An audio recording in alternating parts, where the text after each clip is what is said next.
Today I'm making a Jamaican meal. I'm going to be making some chicken. I've got these chicken thighs here. I've got this chicken over here.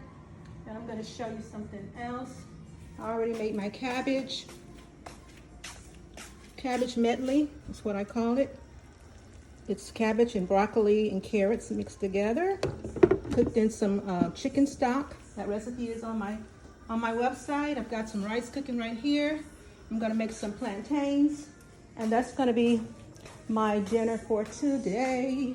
So I got this marinade right here. I'm just going to try to pour it on.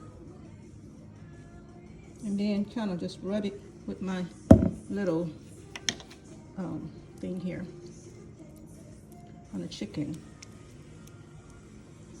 Just kind of coat it, the whole thing, with the seasoning. That's jerk marinade seasoning. Grace's Jamaican style jerk marinade is what I always use. You can get it in hot, mild, or any other flavor.